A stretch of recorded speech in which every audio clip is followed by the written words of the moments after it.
आदरणीय नरेंद्र भाई मोदी और हमारे पार्टी के प्रेसिडेंट जेपी नड्डा जी, जिनके दूरदर्शी सोच और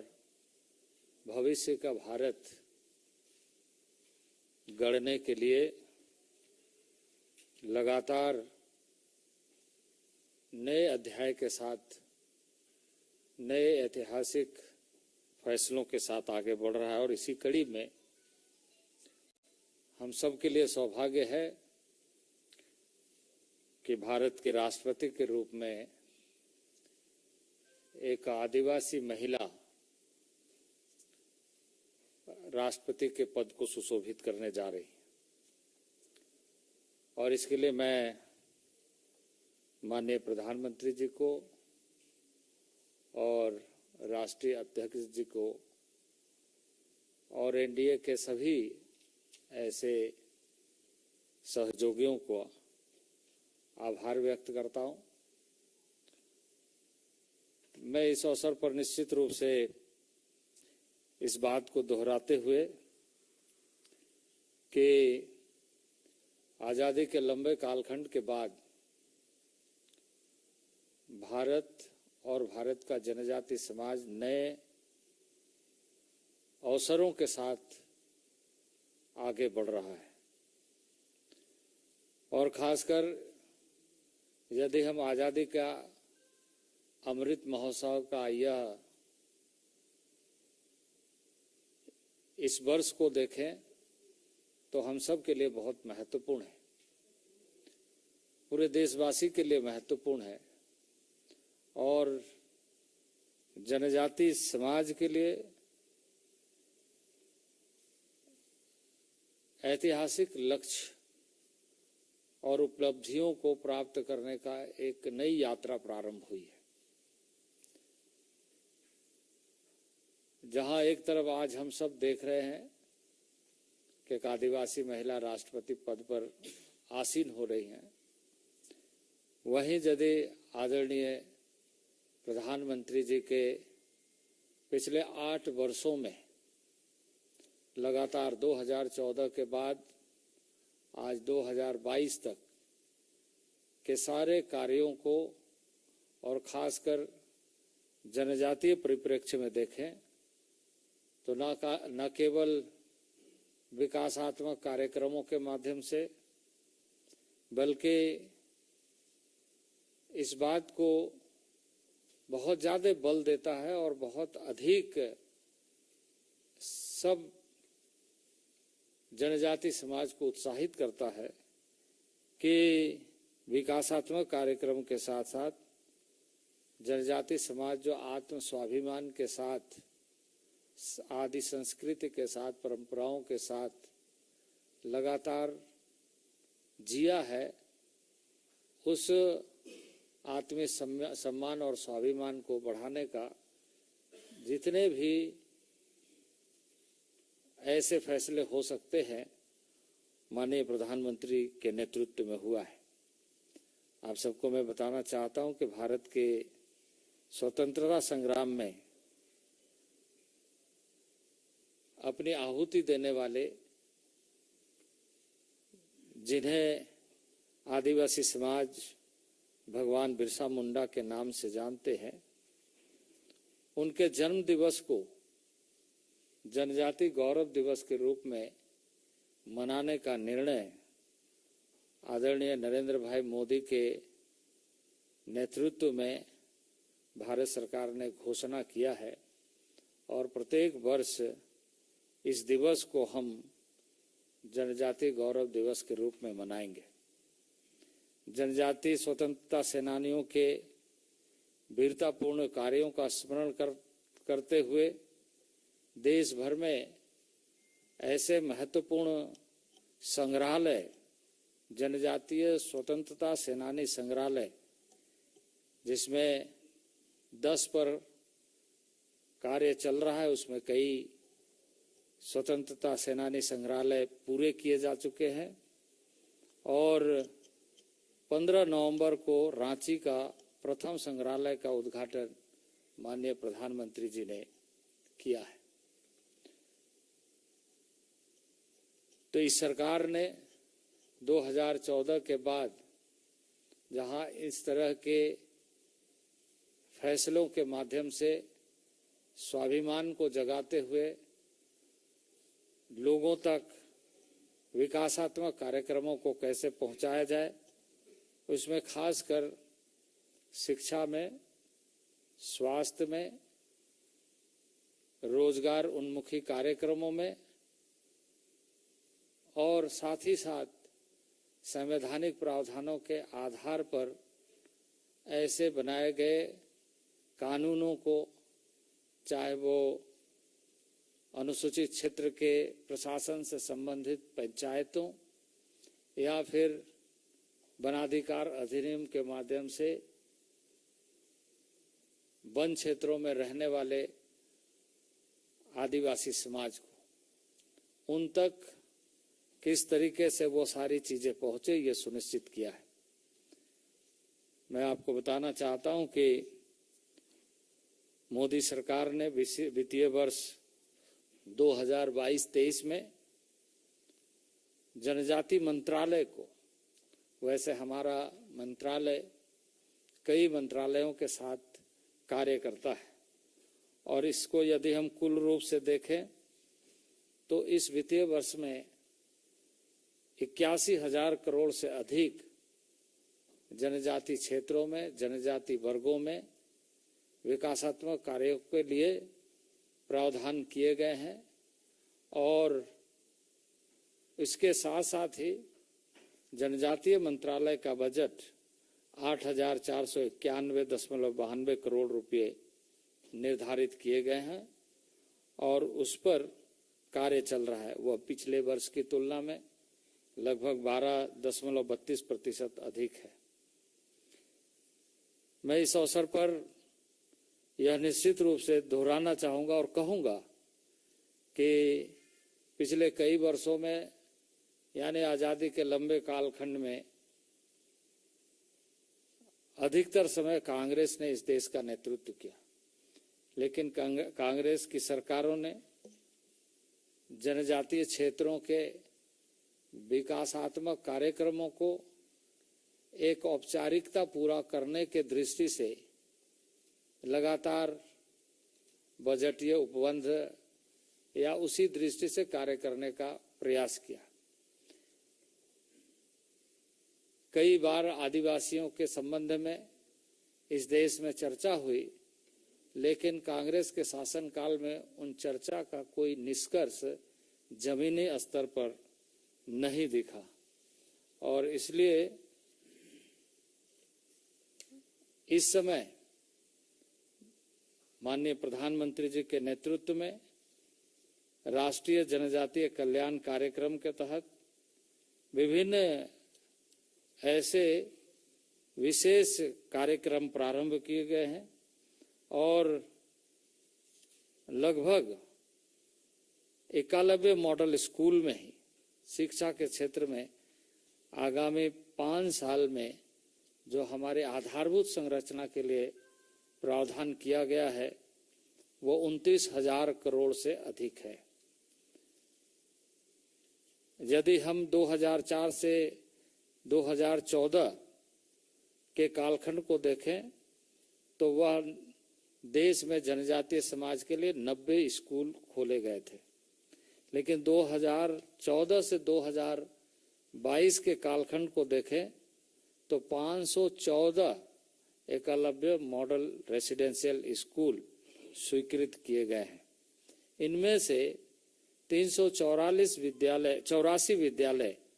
में शिक्षण कार्य प्रारंभ हो गए, स्टूडेंट्स आ गए और पढ़ाई प्रारंभ हो गई है। छात्र छात्राओं के लिए आवासीय परिसर उपलब्ध कराए गए, क्लासरूम बन चुके हैं और पढ़ाई प्रारंभ हो गई है। एकलव्य मॉडल आवासीय विद्यालयों के निर्माण में जो पहले यानी 2014 के पहले 12 करोड़ रुपया का प्रावधान किया जाता था, वहीं इस समय में हम ऐसे स्कूलों के लिए 37.80 करोड़ और जो दुर्गम क्षेत्र है उसके लिए 48 करोड़ रुपया व्यय कर रहे हैं। 175 एकलव्य मॉडल स्कूल में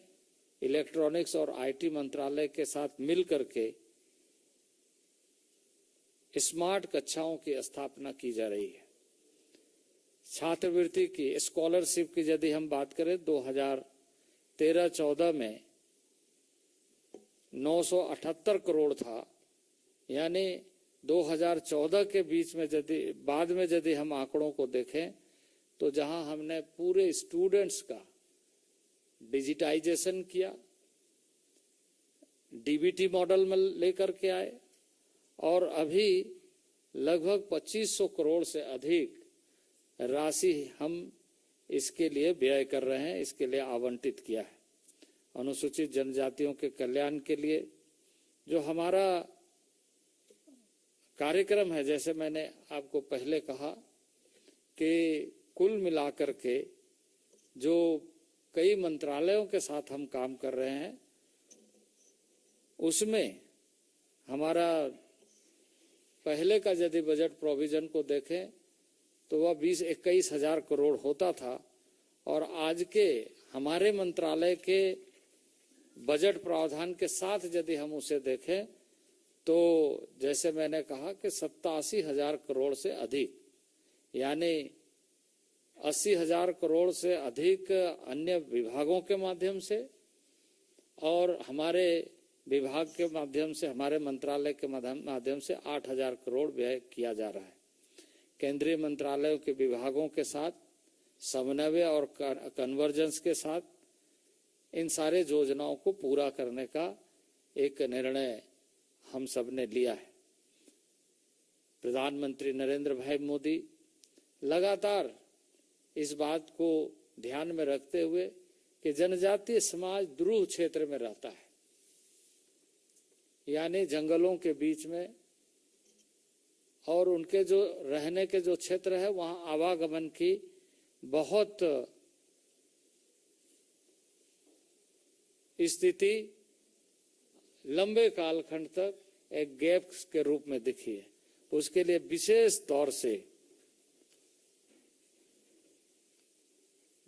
तौर से सड़कों के निर्माण का कार्य प्रारंभ किया गया है और स्पेशल तरीके से स्पेशल एक प्रोग्राम इंटरनेट के लिए जो ऐसे क्षेत्र है 4G कनेक्शन पहुंचे, उसके लिए 7,287 गांवों को चिन्हित किया गया है जहां नेटवर्क की सुविधा नहीं है, वहां 4G कनेक्टिविटी पहुंचाया जाए। 2013-14 के पहले और 2014 के बाद के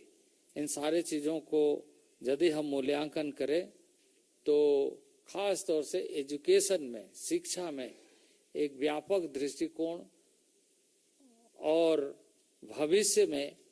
हमारा जनजातीय क्षेत्र शिक्षा में पीछे नहीं रहे, इसका ध्यान रखा गया है। वहीं उसके साथ साथ हमने एक नई योजना का सूत्रण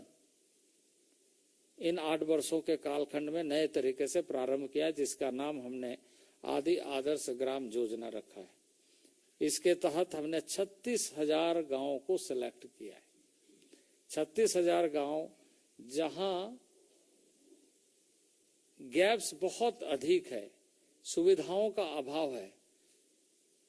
रूरल डेवलपमेंट के साथ मिलकर के उस डेटा को शेयर करते हुए हम सब ने उन गांवों का चिन्हितीकरण करते हुए अब सेचुरेशन के मोड में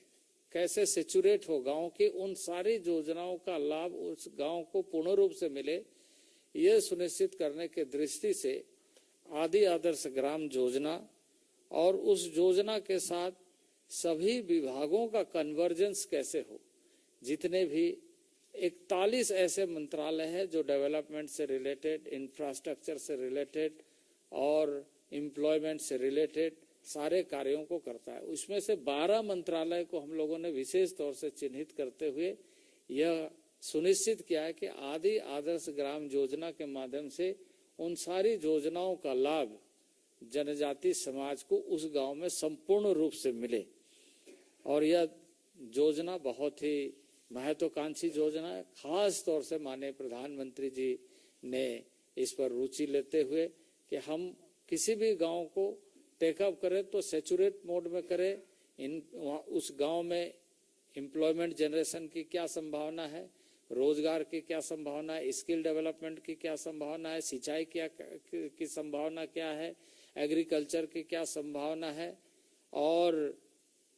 इंडिविजुअल तरीके से सेल्फ हेल्प ग्रुप के माध्यम से, कम्युनिटी राइट्स के माध्यम से जो चीजें वहां पर हो सकते हैं, उन सारे चीजों को आदि आदर्श ग्राम के माध्यम से, जहां पर व्यक्तिगत रूप से, पारिवारिक रूप से, सामाजिक रूप से सारे कार्य योजना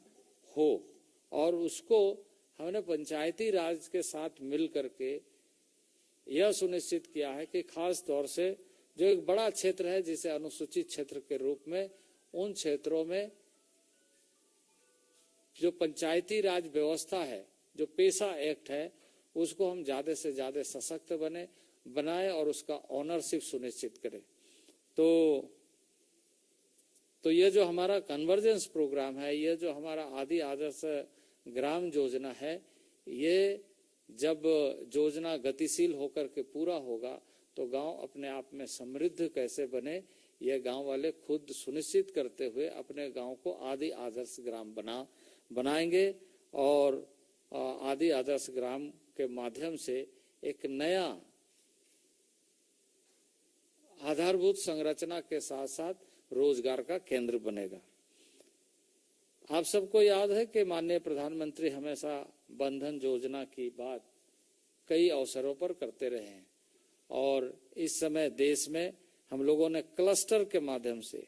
3110 बंधन केंद्र, और जिसमें 52,976 बंधन स्वयं सहायता समूह और 9 लाख जनजातीय ऐसे सदस्यों को लाभान्वित करने की योजना चल रही है। और इसको आगे बढ़ाने का लक्ष्य लगातार बढ़ रहा है। जनजातीय अनुसंधान संस्थान, जिसकी हमने थोड़ी सी चर्चा की, उसके लिए हम लोगों ने पिछले अगर 2014 के पहले देखे तो मात्र 7 करोड़ की व्यवस्था होती थी, और अभी उसमें हमने 150 करोड़ की व्यवस्था किया है। 2014 के पहले 17 राज्यों में जनजातीय शोध संस्थान थे, अभी 21-22 में उसकी संख्या 27 हो गए हैं। और इसके साथ साथ ही आदि कलाकार पोर्टल के माध्यम से जनजातीय भाषाओं, जनजातीय नृत्य कला, कौशल और संस्कृति को इलेक्ट्रॉनिक रूप में संरक्षित करने का कार्य प्रारंभ हो गया और निरंतर चल रहा है। राज्यों को अनुदान में, आजीविका में, शिक्षा में, स्वास्थ्य में लगातार भारत सरकार के तरफ से उन्हें सहयोग दिया जा रहा है, और लगभग 3,405 से अधिक परियोजनाओं को मंजूरी दी गई है। मंत्रालय के माध्यम से एक डैशबोर्ड बनाया गया है। उस डैशबोर्ड के माध्यम से डिजिटलीकरण और प्रमुख डेटा समंकन का कार्य लॉन्च कर दिया गया है पोर्टल के माध्यम से। और ऐसी कुछ योजनाएं जिसको प्रधानमंत्री स्वयं अपने डैशबोर्ड में देखते हैं। जनजातीय अनुसंधान संस्थान के उत्कृष्टता केंद्रों का, जिसको हम सेंटर फॉर एक्सीलेंस के रूप में प्रतिष्ठित ऐसे संस्थाओं के साथ कार्य कर रहे हैं, चाहे वो IIT हो, IIM हो, या इस तरह के अन्य संस्थाएं हो। लगभग 350 से अधिक अनुसंधान परियोजनाओं को वित्तीय रूप से सहयोग देते हुए कार्य प्रारंभ किया गया है। तो आज़ादी के अमृत महोत्सव में मैं यह निश्चित रूप से कहूँगा कि आत्मनिर्भर भारत का जो यह अभियान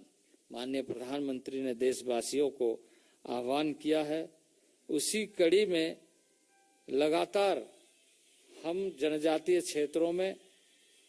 विशेष आधारभूत संरचना और पिछले 5 वर्षों में नए हाट बाजार और साथ ही साथ भंडार के लिए भंडार गृह का निर्माण करने की योजना हम लोगों ने स्वीकृति दिया है और उसका कार्य प्रारंभ हो रहा है। ट्राइफेड के माध्यम से जहां हमने कहा कि सुदूरवर्ती क्षेत्र में जो वनोपज है उसका वैल्यू एडिशन के साथ उसका मार्केटिंग नेटवर्क, उसका लिंकेज और इंटरनेशनल मार्केट की जितनी पोटेंशियल है उसको हम लगातार आगे बढ़ा रहे हैं। और अभी बहुत सारे ऐसे उत्पाद है जिसका हम राष्ट्रीय स्तर पर और अंतर्राष्ट्रीय स्तर पर बाजार कर रहे हैं और उस कार्य को आगे बढ़ा रहे हैं। उत्तर पूर्वी क्षेत्र के लिए, नॉर्थ ईस्ट के लिए हमारा अभी एक बड़ी योजना एक मंजूरी दी गई है और उसमें लगभग 130 करोड़ की योजना 130 करोड़ की योजना हमने उस पर स्वीकृत किया है और 75 करोड़ रुपया ऑलरेडी हमने उसके लिए उपलब्ध करा दी है। तो इस तरीके से नॉर्थ ईस्ट के ऊपर भी हमारा विशेष ध्यान है और जनजातीय समाज के वहाँ जो रहने वाले लोग हैं उसमें एंटरप्रेन्योरशिप का डेवलपमेंट का कार्य बहुत तेजी से बढ़ रहा है और लोग जुड़ रहे हैं। मोदी सरकार ने पहली बार ऐसे कार्य योजना के माध्यम से लोगों को जोड़ने का कार्य प्रारंभ किया है जिसके माध्यम से सुदूरवर्ती क्षेत्र में रहने वाले लोगों को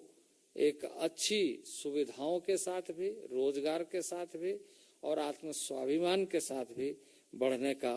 मौका मिल रहा है। आप सभी जानते हैं कि इस देश में एक नया प्रयोग के साथ नया मैनेजमेंट सिस्टम माननीय प्रधानमंत्री जी ने प्रारंभ किया है और वो है एस्पिरेशनल डिस्ट्रिक्ट, जिसके बारे में आपको हमारे हिना गावित जी आपको पूरी तरीके से ब्रीफ करेंगे कि ये जो कार्य योजना है एस्पिरेशनल डिस्ट्रिक्ट मैनेजमेंट सिस्टम किस तरीके से धरातल पर सतह पर कैसे बेहतर ढंग से उतरे और जिसका बहुत अच्छा परिणाम सामने आ रहा है डिफरेंट सेक्टोरल डेवलपमेंट के लिए, वो आपको डिटेल्स में बताएंगे। जनजातीय क्षेत्र मुख्य रूप से मिनरल एरिया के रूप में भी पहचाना जाता है और इसलिए आप सबको जानकारी है कि एक डिस्ट्रिक्ट मिनरल फंड की व्यवस्था की गई है और जिसमें यह व्यवस्था है कि डिस्ट्रिक्ट मिनरल फंड के माध्यम से ट्राइबल और ट्राइबल एरिया के होलिस्टिक अप्रोच के साथ ऐसी योजनाओं को स्थानीय स्तर पर, सतही स्तर पर कैसे पूरी की जा सके इस पर बल दिया गया है। तो भाजपा की सरकार 2014 से 2022 के कालखंड को यदि हम देखें तो पूरे जनजातीय समाज को इस रूप में देखते हुए कि आज़ादी के लंबे कालखंड में बहुत तरह के प्रावधानों की बात की गई, बहुत तरह की योजनाओं की बात की गई, बहुत तरह के कार्यक्रमों की बात की गई, बहुत तरह के संवैधानिक अधिकारों की बात की गई, लेकिन उसको धरातल पर उतारने के लिए जो प्रयत्न होना चाहिए उसमें कभी स्पष्टीकरण नहीं रहा। और इस समय यदि आप देखें तो माननीय प्रधानमंत्री जी ने जहां स्थानीय स्तर पर युवाओं को, आदिवासी महिलाओं को और आदिवासी समाज को आगे बढ़ाने के लिए रोजगार के साथ, तो वहीं संवैधानिक व्यवस्था में उसका प्रमुख भूमिका सुनिश्चित करने के लिए आज देश का सर्वोच्च पद पर जनजातीय महिला को राष्ट्रपति के पद पर सुशोभित कर रहे हैं। तो यह जो भारत में इस समय 2014 से 2022 का कालखंड है, ये एक स्वर्णिम कालखंड जनजातीय समाज के लिए हम कहेंगे, जहां उनके बहुआयामी व्यक्तित्व का निर्माण, उनकी संभावनाओं को कुरेदते हुए नए अवसरों का सृजन और उन सारे दुर्गम क्षेत्र में आधारभूत संरचना के साथ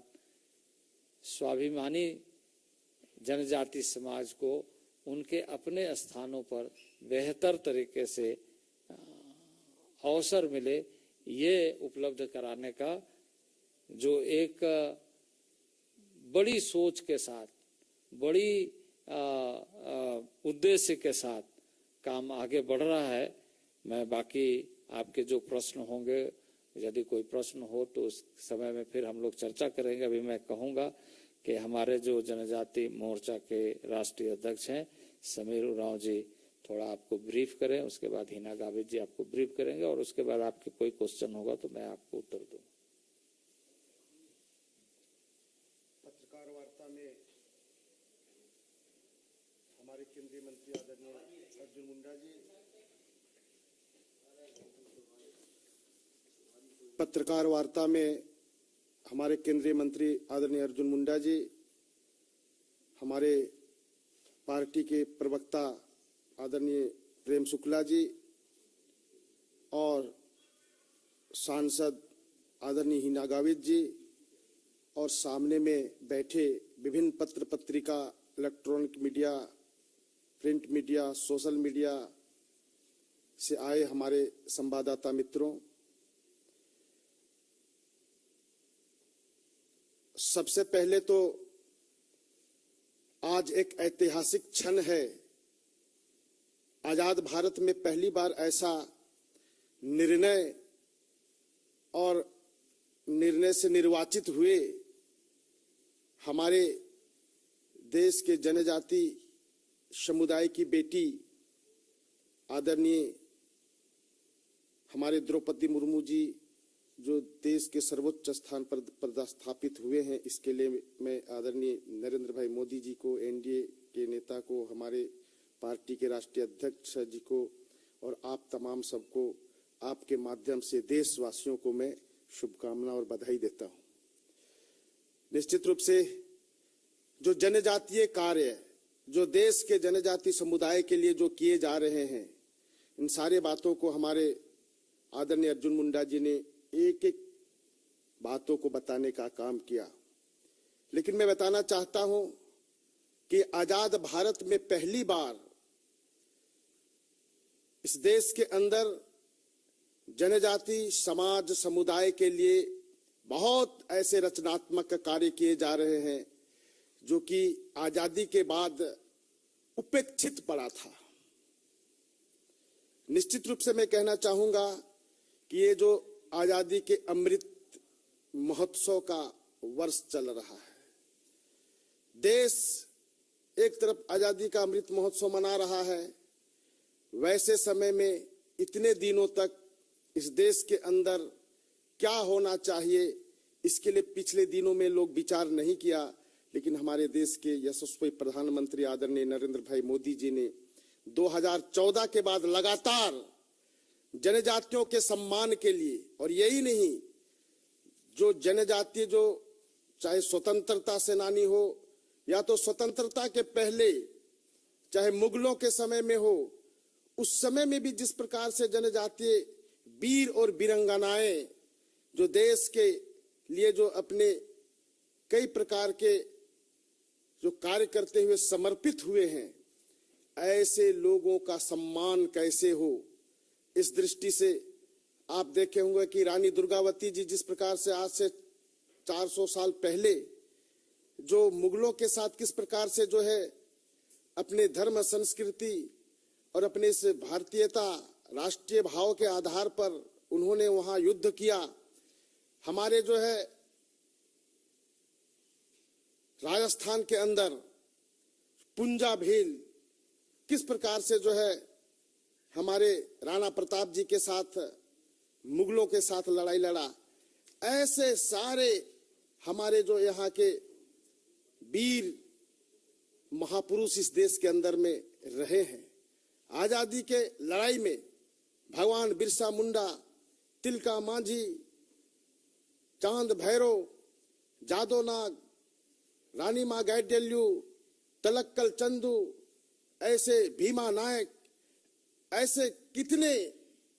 हमारे जनजातीय स्वतंत्रता संग्राम के सेनानी थे। इन लोगों को किसी ने उस समय इतिहास के पन्नों में ठीक से दर्ज नहीं किया। यही नहीं, और हमारी सरकार ने भी उस समय कहीं कुछ करने का प्रयत्न नहीं किया। जिस प्रकार से जो है हमारे भगवान बिरसा मुंडा जी ने केवल आजादी की लड़ाई नहीं लड़ी थी, भगवान बिरसा मुंडा ने गांव-गांव में जा करके अपने गांव को एकत्र करने का काम, सशक्त करने का काम, एकजुट करने का काम, आत्मनिर्भर करने का काम, स्वावलंबी बनाने का काम हमारे भगवान बिरसा मुंडा कर रहे थे। और इन सारे बातों को किसी ने पहचाना नहीं, देखा नहीं कि देश के लिए कितना, कौन से लोग क्या क्या किया। हमारे देश के यशस्वी मुख्यमंत्री, प्रधानमंत्री आदरणीय नरेंद्र भाई मोदी जी ने इन सारे बातों को बहुत गहराई से देखा, समझा और ये जनजाति सम्मान में जिस प्रकार से हमारे आदरणीय अर्जुन मुंडा जी ने बताया कि उनके जन्म जयंती के दिन को राष्ट्रीय जनजाति गौरव दिवस के लिए जो है वो प्रारंभ किए। आज देश भर में उनके नाम से, उनके बातों को, उनके कार्यों को जो स्मरण करते हुए यह देश के जनजाति समुदाय आज आगे बढ़ रहा है, प्रेरणा ले रहा है। इसी प्रकार से जो कि हमारे देश भर में कई जनजातीय जो महापुरुष हैं, जो देश के लिए जो काम किए हैं, उन लोगों के नाम पर वहां पर जो संग्रहालय बन रहा है, उसमें कई प्रकार की जो है हमारी प्रेरणादायी बातें हैं। उसको आज के युवा पीढ़ी, आज के छात्र वहां से देखेंगे, समझेंगे और देश के लिए कुछ करने के लिए, कुछ बढ़ने के लिए आगे बढ़ेंगे। ऐसा यह एक उपलब्धियां है। इसी प्रकार से हम कहना चाहेंगे कि जिस प्रकार से जो है हमारे जनजाति समुदाय के कई पर्व त्योहार होते हैं, इन पर्व त्योहारों को किस प्रकार से उनके जो सामुदायिक, सामूहिक जो परंपरा आस्था के साथ जो मनाते हैं, उनको भी कभी कोई संरक्षण संवर्धन करने का कार्य नहीं किया। लेकिन हमारी ये सरकार ने निश्चित रूप से ये कुंभ के बाद में जो जनजातियों का सबसे बड़ा जो मेला लगता है, मेलारम यात्रा जो तेलंगाना के अंदर है, वहां करोड़ों लोग वहां पर एकत्र होते हैं, 7-8 राज्यों के लोग वहां पर एकत्र होते हैं। वहां पर जनजातीय कार्य मंत्रालय के माध्यम से हमारे जनजातियों का आस्था का केंद्र है, विश्वास का केंद्र है। उनको कैसे संरक्षण संवर्धन हो, इसलिए वहां भी बजटीय प्रावधान के आधार पर इन सारे चीजों को कैसे वो लोग ठीक ढंग से अपना अनुपालन करते हुए पुरखों पूर्वजों के जो आस्था का केंद्र है, अपने समाज संस्कृति है, उसको आगे बढ़ाएं। इसलिए वहां भी ऐसे सारे जो बजटीय प्रावधान है उसको किया गया है। तो इस प्रकार से निश्चित रूप से मैं कहना चाहूंगा कि आज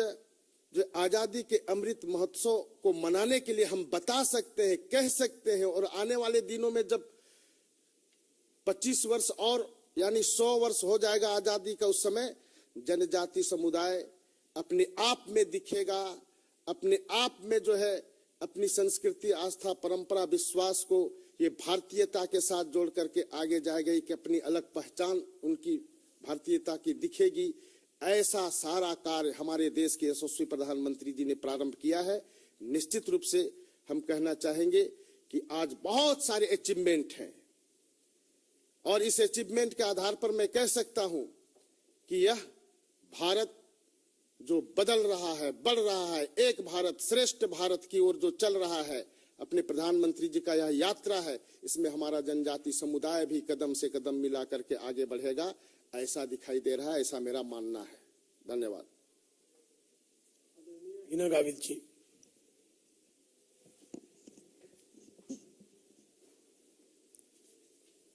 धन्यवाद। आप सभी का स्वागत करती हूँ। Today history is scripted in India.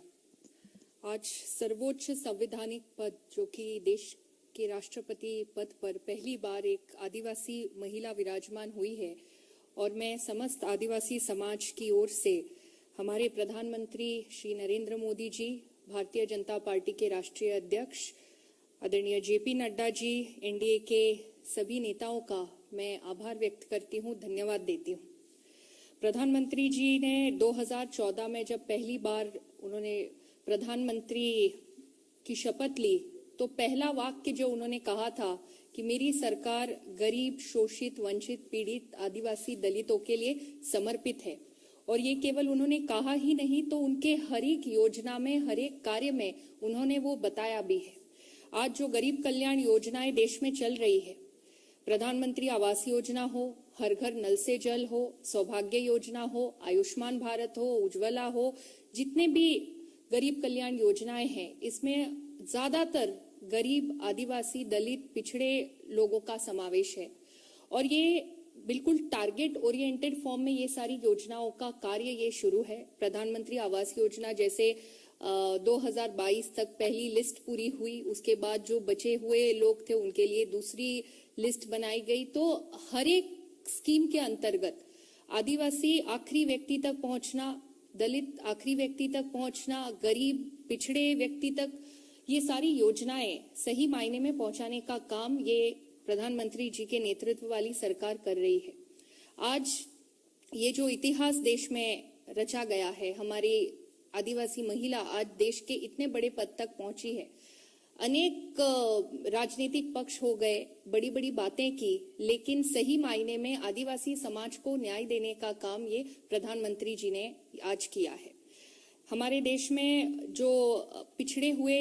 इलाके हैं उसमें ज्यादातर आदिवासी बहुल क्षेत्र है। अगर हम देखें तो वहां पे इंफ्रास्ट्रक्चर, रोड्स,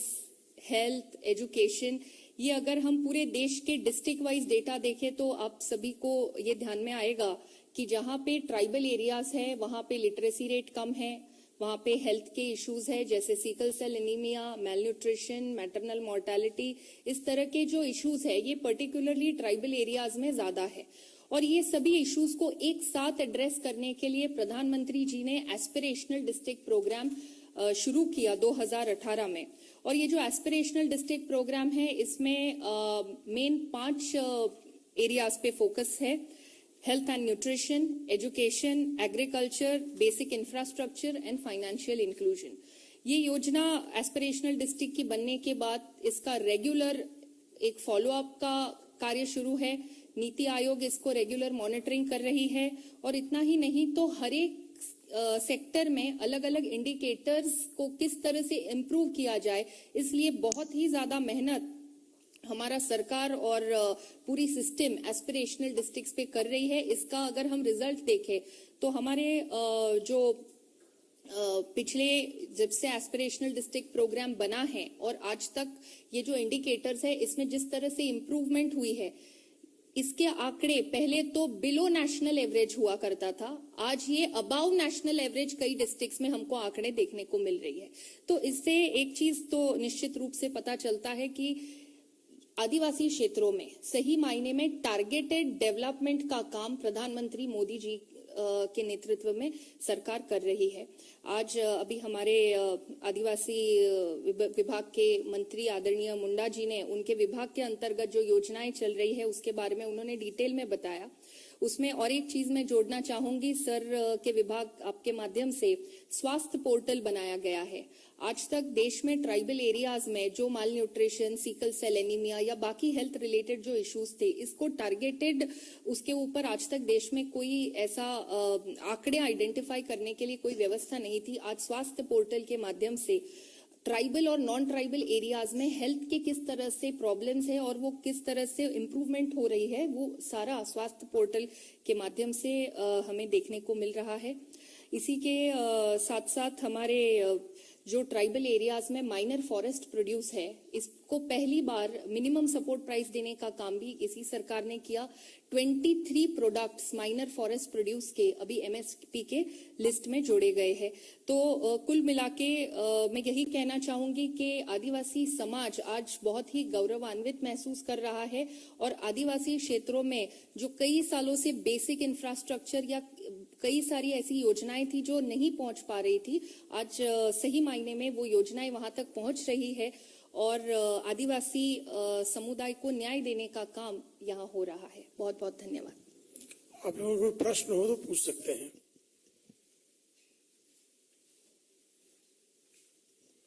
धन्यवाद।